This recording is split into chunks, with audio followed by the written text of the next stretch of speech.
11:30 y seguimos avanzando. Todos hemos quedado muy choqueados, muy conmocionados por la característica, la hazaña imperante en el triple femicidio de Florencio Varela, así como lo ha dado en llamar la prensa. Pero también en ese shock a veces somos invadidos por la repetición de la noticia, por la banalización en algún punto de la noticia y quedamos como aturdidos de poder pensar un poco cómo sucede todo esto, por qué sucede. Hemos convocado a Liliana Mals, que es capacitadora, que es escritora. De hecho, recientemente ha publicado Educación Sexual Integral, una oportunidad para la ternura, su último libro, que además es militante de la educación sexual integral, que pertenece al colectivo Por Más ESI. Y bueno, tiene la amabilidad de atendernos, le agradecemos y lo valoramos porque la llamamos así de repente, para tratar de profundizar o de charlar un poco, de bucear en esto, de cómo se trata, cómo se lo toma, por qué nos sucede. Liliana, ¿cómo va acá? Turco Cherep, muchísimas gracias por tu atención. No, al contrario. Gracias a ustedes por visibilizar esta problemática, esta noticia y como vos decís, poder tomarnos un rato para no banalizarla y darle el lugar que necesita que le demos, ¿no? Uh-huh. ¿Y qué es lo primero que pensaste cuando te enteraste? Más que pensar, lo primero que sentí fue una mezcla de bronca, de dolor y de mucha tristeza, mucha tristeza. Empáticamente pensaba en ellas, pensaba en las madres, pensaba en el hijito, ¿no? Y esta cosa de rabia, pero después esa rabia también aumentó en la medida que empecé a ver muchas personas y medios diciendo, bueno, pero esto no es un femicidio, dos cuestiones, ¿no? Por un lado, diciendo esto no es un femicidio, esto es un ajuste de cuentas entre narcos, ¿no? Restándole toda politicidad a este crimen, a este asesinato. Y por otro lado, esto de justificar, bueno, se lo merecían, bueno, si te metes con el narco, bueno, si sos puta, ¿no? Y eso me generaba todavía más bronca, más dolor y más necesidad de poder aclarar de qué estamos hablando, ¿no? Uh-huh. Eh, ustedes trabajan muchísimo con la educación sexual integral. El problema es educar a la prensa. Es otro capítulo, no lo pueden hacer ustedes tampoco eso. Claro, a ver, nosotros trabajamos fuertemente en poder interpelar estos modelos hegemónicos respecto de qué es un macho y el lugar de la mujer, esta masculinidad hegemónica que necesita ejercer la fuerza y el poder, incluso me parece de un nivel de perversión esto de... Yo no lo vi y me enteré también por los medios de haber mostrado lo que le hicieron a estas Uh-huh. chicas por Instagram, ¿no? Esta cosa de... Rita Segato decía que cuando alguien viola a una mujer no es tanto por el placer sexual, sino por mostrarle a la fratria masculina el poder de adueñarse de los cuerpos, ¿no? Mirá qué macho que soy, que te muestro, que la puedo violar, que puedo hacer lo que quiero de ella. Y a mí me sonaba esto de mostrar en las redes esto que hicieron en la misma línea, ¿no? Mirá qué machos que somos, qué vivos que somos, ¿no? Que podemos hacer de estos cuerpos bolsas de basura, ¿no? Entonces, desde la educación sexual integral, una cuestión fuerte es trabajar interpelando estos modelos de masculinidad hegemónica, ¿no? Y por supuesto empoderando a las niñas desde que nacen, desde que son pequeñas, en función de cuáles son sus derechos y sus posibilidades, ¿no? Y acá justo hoy, mira, una compañera en un grupo que tenemos, que forma parte del colectivo Por Más ESI, comentaba que en este último tiempo muchas alumnas de los institutos de formación docente están comentando el aumento de violencia que sufren al interior de sus parejas, violencia de género, y la necesidad de poder pensar estrategias de cuidado y de sostén, ¿no? Y de armado de redes, con lo cual reconfirmamos que este es un contexto que de alguna manera incita a esta violencia, a esta y a muchas otras, ¿no? Recién vos citabas a Rita Segato y ella se ha encargado mucho de estudiar sobre la violencia para con mujeres en México.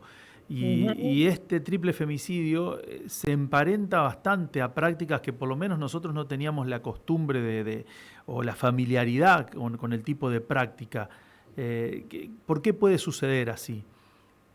Bueno, yo creo que en estos momentos estamos que no es casual, o sea, esto no empieza ni termina con este gobierno, esto hay que decirlo, pero no es casual que un gobierno misógino, que también necesita generar no, necesita generar, no, que escupe un discurso de odio buscando siempre algún culpable. Esto pasó, digo, no hace tanto fue que un vecino incendió y quemó a 3 compañeras travestis, ¿no?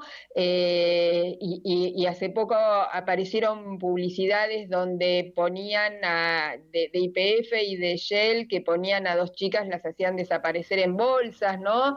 Entonces, digo, hay como un discurso que está casi alentado desde ciertos organismos de poder que banalizan, minimizan, ¿no? Inclusive hasta cuestionan la palabra femicidio, ¿no? Y esto viene, no es casual, ¿no?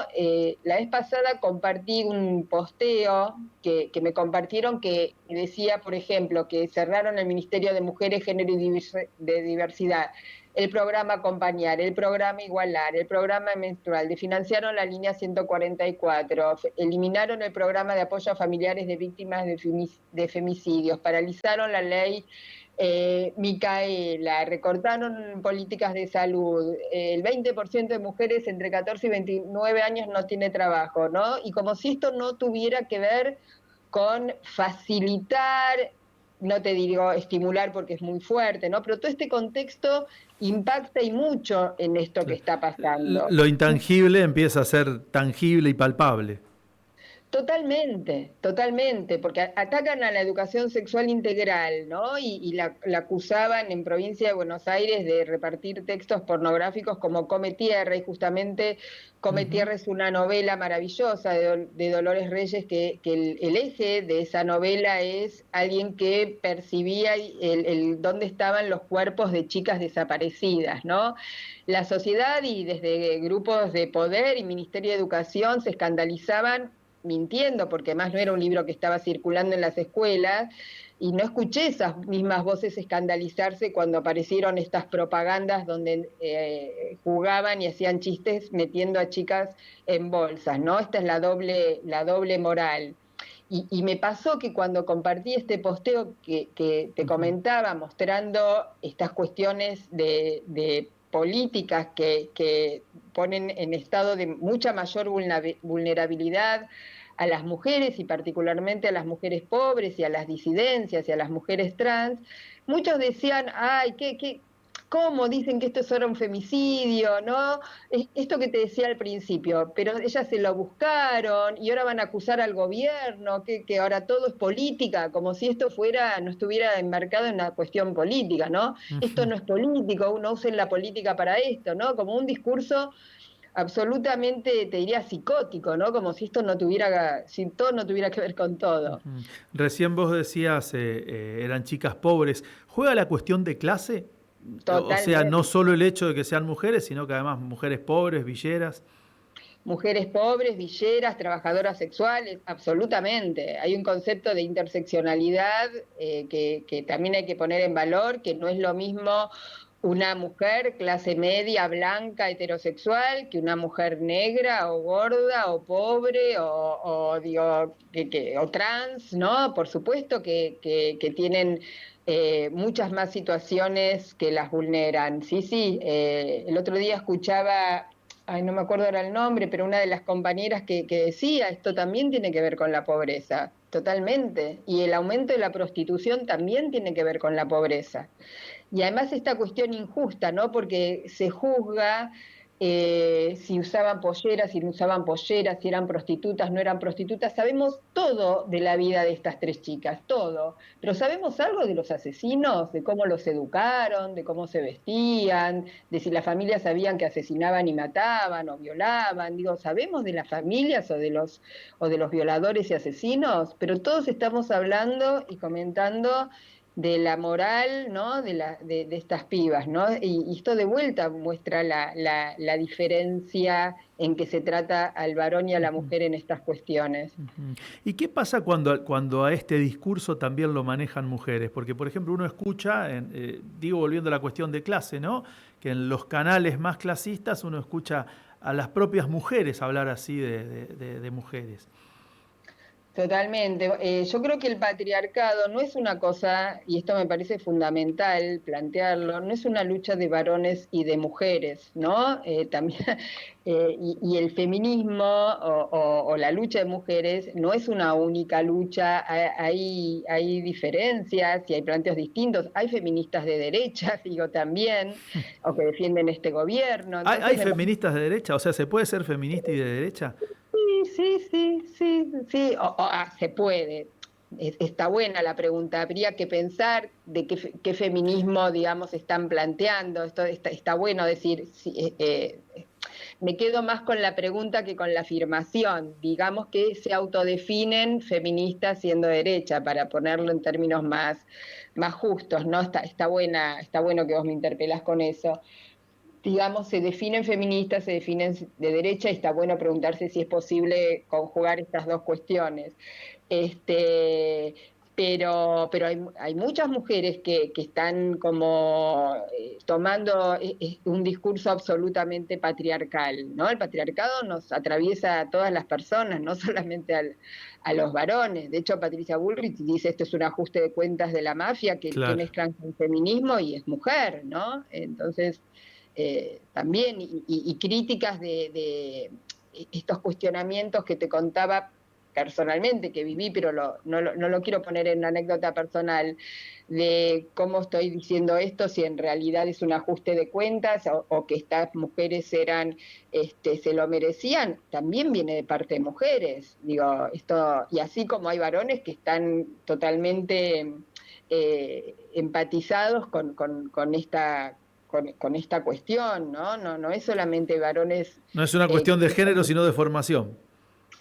También, es de género, pero también entran otras variables, ¿no? No es que las mujeres estamos de este lado y los varones Ujú. todos son nuestros enemigos. Digo, hay compañeros que están en esta lucha y que forman parte de, y por supuesto que cuantos más ascribamos a esto es fundamental, ¿no? Ujú. Por eso digo que atraviesan variables que tienen que ver con, como vos decías, ¿no? Con la clase, con la posición. Hoy justo estaba leyendo una nota en página 12 de Eugenia Murillo y de otra autora que toma una frase de Judith Butler que dice: cada uno de nosotros se construye políticamente en virtud de la vulnerabilidad social de nuestros cuerpos, ¿no? Y me parece interesante esta cuestión de entender que un cuerpo no es solamente biología, ¿no? No es solamente un organismo que se construye en un contexto social, político, ¿no? Atravesado por variables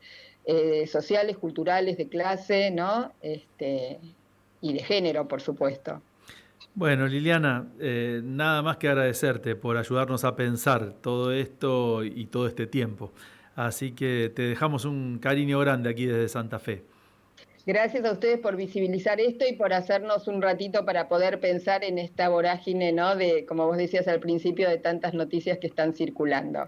Muy bien, un abrazo grande a Liliana Mals, que es del colectivo Por Más ESI, que es capacitadora, que como decíamos es escritora, acaba de publicar hace nada de tiempo a través de Noveduc, Educación Sexual Integral, una oportunidad para la ternura, y que es militante de este colectivo Por Más ESI, reflexionando un poco más en profundidad y dentro de lo que los tiempos mañaneros nos lo permiten, sobre esto que fue el triple femicidio de Florencio Varela, que así lo ha bautizado la prensa.